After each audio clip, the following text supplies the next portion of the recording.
Hey guys, welcome to the channel. So in the video today, what we're going to do is take a look at a post that Josh No has stuck on the official Overwatch forums, because he talks about balance changes and what needs to happen to the game and how they've been balancing their approach to it and all this funky stuff. And we've got some information potentially on what heroes are being looked at, because we know that right now there are heroes in the game that are in a pretty bad state. You've got heroes like Lucio.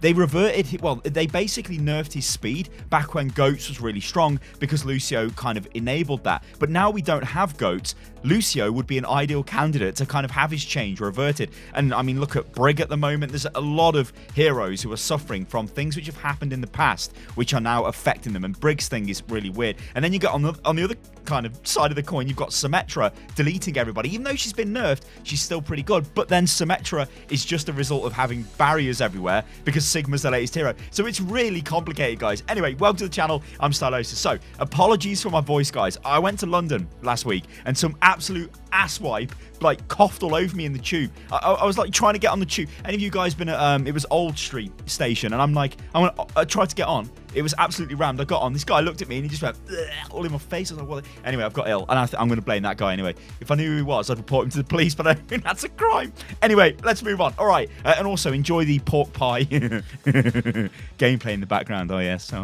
on horrific Horizon Colony, Luna, not Looney. Lunatic, it makes me crazy. Anyway, let's get stuck into this. I'm not going to stick this on the screen, guys, because it's a lot of text. We're just going to go over it.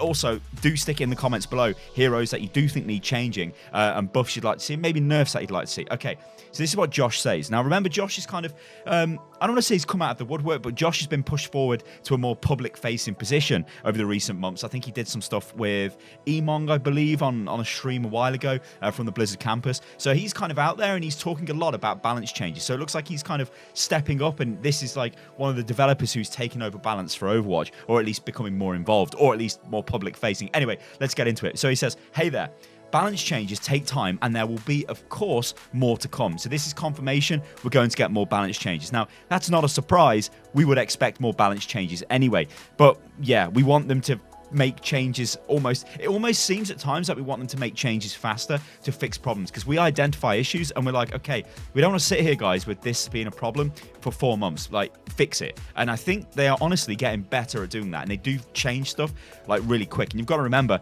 we've had like a pretty big patch on the live servers, and there's a bunch of changes, and there's a new hero, and there's like loads of stuff, and obviously there's 222, you know, so this is like the biggest upheaval the game's ever had. Anyway, Josh goes on, and he says this: we've just barely entered into 222 role queue and released a new hero at the same time. It's important to collect statistics and data as well as feedback to make informed decisions. Now, this is critical. Remember the way Blizzard do balance. They don't just look at what the community think. They don't just look at what they think. They don't just look at the data. They try and patch that all together. I'm sure the community's impact is the most minimal thing. They're looking at data, and they're looking at what they think as developers, and then a little bit of what the community is doing, most likely. And then from that, they come to a decision. So he says, reverting all balance changes over the last year is very unlikely to happen. Any hero change could potentially affect a meta to some degree, but not all changes are directly targeted at the current meta, if that makes sense. And I'm about to get a bombshell, because I think this is the first time this has ever been confirmed. I have asked developers this before. I think I asked Jeff this before, and I don't think he answered the question as well. I was like, surely you know what's coming out in the future. Well, they obviously do know, right? So you try and predict the meta, you predict balance, and you make changes. And these changes might not make sense to us as players at the time. You know, like, why nerf this hero? Why do this? But actually, when a new hero comes out, it might change the meta, and then suddenly those buffs become good. So this is what he says. For some transparency, we've known for a while that we would be moving to a 2-2-2 format. It required a long time to implement, and not all changes over the last year were directly targeted at affecting the 3-3 GOATs meta, e.g. Soldier, McCree, and Junkrat buffs. So that's funky, right? They have buffed Soldier, they buffed McCree, and they buffed Junkrat, expecting them to see potentially more use in a 2-2-2 meta, but not in GOATs. So he had these buffs coming out for the heroes that literally did nothing for the heroes anyway. I mean, Soldier did more damage, right? And I think he had a reduction in his spread pattern, and he basically just did more damage, right? Which was good, but it was, well, it wasn't a reduction in spread pattern. It was a reduction in when he sort of had a spread pattern. So I think he got an extra shot before he bloomed out. But he just was better, right? But the problem was it was GOATs and nobody played any DPS really. And even if he did play Soldier, it was kind of easy to shut him down. And now, well, there's so many barriers. Poor Soldier is like Ashe. That they're like, and then they've got McCree, who's so much better than them. You should probably just take the McCree instead of those two. It's pretty sad. And the Junkrat buffs, yeah, you know, you could argue those were to sort of make him more reliable against shields, I suppose. But yeah, the Junkrat stuff, yeah. Anyway, let's move on. So the goal of the changes that actually were aimed at the GOATs was not to kill it entirely, but to weaken it enough without destroying the individual heroes, that other new comps could arise to compete with it.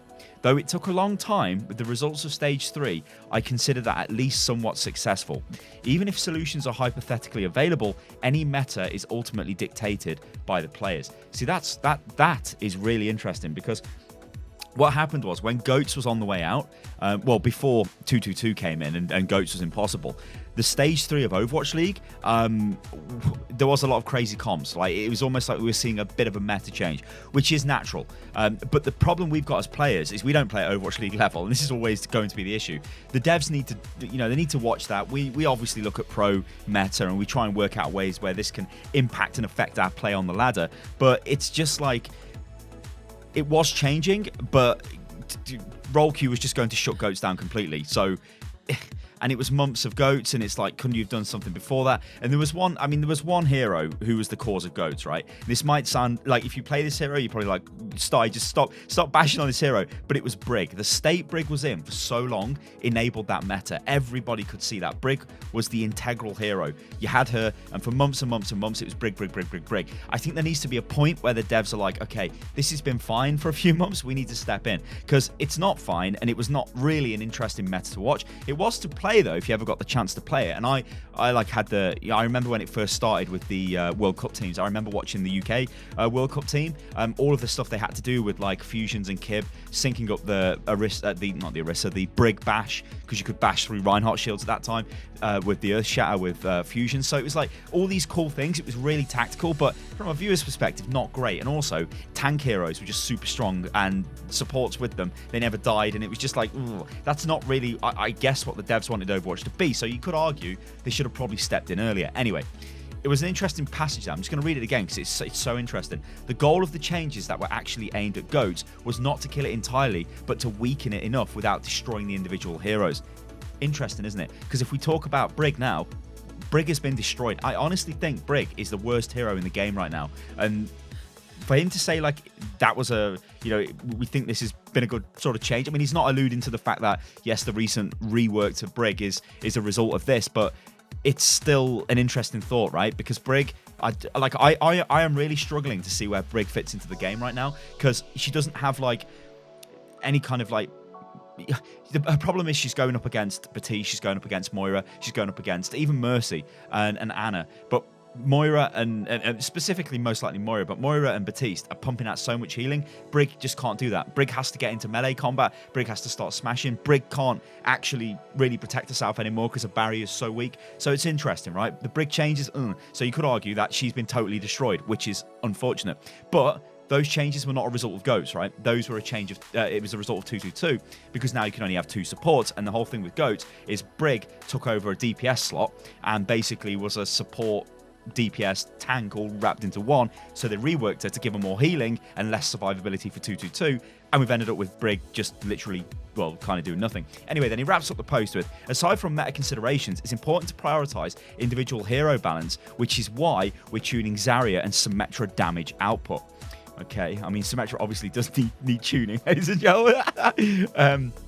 The recent beam bug fix was much more potent than expected, with these heroes on average seeing 20 to 40% increase in damage. Their original damage values were tuned without the knowledge of this bug. Thanks for your feedback. So there you go. So the fix to the beams was obviously, it was a bug fix, but then it was just too effective. So they're trying to rein it back in and remove that. So yeah, I mean, with the heroes on average seeing 20 to 40% damage increase, that is a pretty ridiculous when compared to their original sort of state before that fix. So the thing is here, guys, yeah, we're going to get more changes. Yeah, they are saying that, look, we make changes in advance because we know what's happening.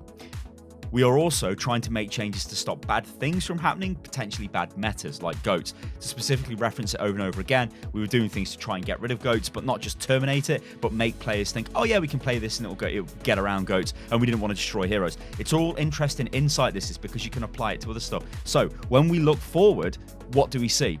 Well, right now, I see Lucio, and I think he needs his speed boost back. But these are changes that I don't think they will do, because they'll probably see it as like, we're going back on what we did in the past. We made this change for these reasons, so now we're not just going to undo it. And sometimes I get the impression it's a bit stubborn. It's like, no. We know best. We're just going to keep it like that. But I feel he could probably need it, because Lucio, he's never really felt the same after they nerfed his speed, because he just feels too slow. And then you could look at heroes like Mercy and say, well, Mercy needs potentially a little bit more impact. We've always argued for Mercy having some sort of burst healing potential. Look at the power creep in the supports right now. All of them have got massive burst healing, and apart from Mercy just literally does nothing. Even Zen's got it, right, when he pops Transcendence. And even, well, Lucio doesn't really have massive burst healing, but he's a different type of support. Anyway, you get what I'm saying though, guys. There's all these issues with the game. Then you look at Hitscan, and Hitscan is massively suffering right now because there's barriers, and this is because of Sig. I could sit here and talk about this all day, guys. It is frustrating at times, but when you start looking at the Overwatch, sort of the overall picture of the Overwatch balance. But it is good that we get these posts off the dev, because it means that going forward, we have a bit more insight into the way they think and the way they balance the game. So hopefully we get some pretty good buffs to heroes, and maybe some changes get reverted. Maybe they make Brig a little bit more survivable because she just gets deleted right now. Maybe they won't do that because they're really frightened of Brig. You know, what about Winston? We're not really seeing too much Winston at the moment. We see him every now and again. You would have seen some in this gameplay footage in the background. But it's, yeah, there's all these like little gaps, isn't there? These little holes where heroes kind of need to fit in, and it's if you change this hero, what happens here? It can just make you crazy if you think about it. Anyway, ladies and gentlemen, I've been Stylosa, and this is Unit Lost. If you guys enjoyed the video, then really hit that like button. It helps the video an absolute ton. Remember, you can subscribe to the channel and tap the bell. Apologies for my voice, it's been so bad. Yeah, all that traveling I did last week, not great, whatever. Good news is I will probably be going to the Overwatch League finals. It's unlucky that London didn't make it, a bit of a shame. But yeah, let me know what you think about this in the comments below, guys. Remember, you can follow me on Twitter, which is @Stylosa. It's the same on Instagram. And yeah, I'll catch you lovely lot on the next one. Toodaloo.